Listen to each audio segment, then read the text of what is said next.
Okay, so parents, your children just finished watching our Decomposing episode from Riverbend online, and I wanted to talk with you about some of the things that we did in this lesson and help you understand how that connects to their curriculum. So decomposition is a natural process that happens in nature. It is part of the food web. So if you have an elementary school child, you'll probably hear about food webs with producers like grass and plants and consumers like big animals, and decomposers are what we often think of as the creepy crawlies that break things down and recycle nutrients. And this connects to the elementary curriculum in a lot of ways. So we see how things interact in an ecosystem. We see how energy moves throughout an ecosystem. So basically we talk about energy being recycled throughout an ecosystem and helping to keep the ecosystem thriving.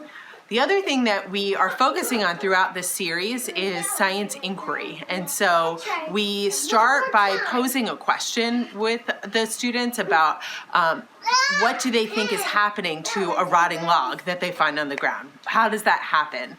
And then we walk them through different ways that we might investigate and figure out the answer to that. Some of the things that we did today, we did some reading, we did nonfiction, we did fiction reading, but we talked about nonfiction reading.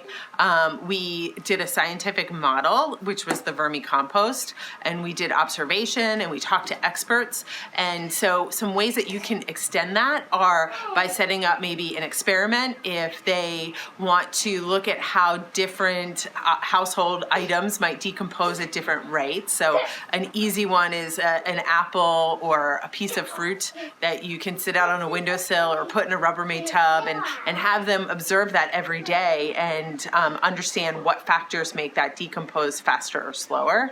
Those are easy things that you can do at home. And then the more advanced version, of course, is you can set up your own compost heap or your own vermicompost bin. And if you want to learn more, stay tuned because we'll give you some instructions. My name is Colleen Falicki with Back to Earth Compost Crew. Thanks for joining me. We're going to talk about the 5 easy steps to home composting. I'm going to make this quick and simple for you to start composting in your backyard today. So first of all, you want to look for a location in your yard that is not too sunny. Or if you want to, you can put a tarp over your compost pile. We'll talk about that more later, but the location is key. You want to make sure that you can get to the compost pile when it's raining, when it's snowing, when the weather's not so nice, because you're going to be going out there daily or every other day to bring your food scraps and put it in that pile. Second, you are going to pick your compost bin. So you can either make one.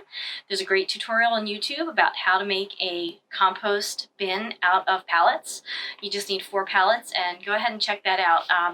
You also can make a compost pile out of chicken wire. And you can also get one from Amazon, a tumbler or an enclosed container where you can compost.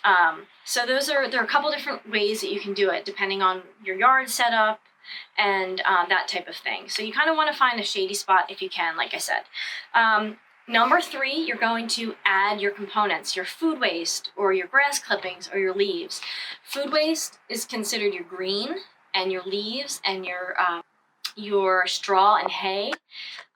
Eggshells, they're considered brown. So the way you want to look at it is the ratio is basically like a 3 to 1. So you want 3 browns to 1 green. Otherwise, it really just won't break down as it should. So once you get that nice ratio, your microorganisms will go to work in there and start breaking down, and it'll heat up. So you'll notice that your compost pile is getting hot, which is awesome. Some people do like to read the temperature. You don't have to. But that's a really good gauge that your compost is breaking down. The other thing is I want to let you know that you can put fresh leaves, plant cuttings, grass clippings, fruit, vegetables, manure, coffee grounds, and tea bags. You can also include dry leaves, clipped brush, wood ash, eggshells, sawdust, wood chips, and straw. Do not include meat or bones or cheese. These things will attract animals. The other thing to note is to go ahead and chop your food scraps small. That'll also really speed up the process.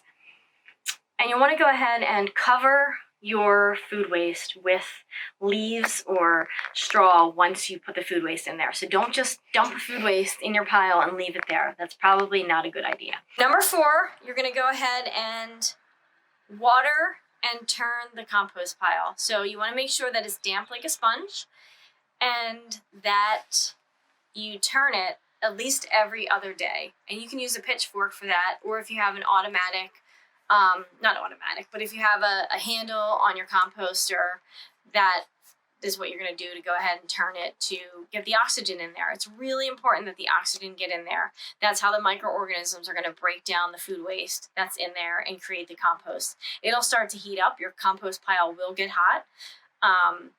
Might even get up to, it should be 150 to 170 degrees. However, don't worry about that number. Like I said, just add the food waste 3-to-1 ratio and you should be fine. And make sure that you turn it and keep it damp like a sponge. So the location is also very important when picking your compost pile, just because you want to make sure that you're able to get water to it, a water source to it. So number 5 is you're going to use it. Use your finished product. It should be like a dirt. It should be earthy and it should not smell bad. And once you know that it's like dirt, it'll be ready to go.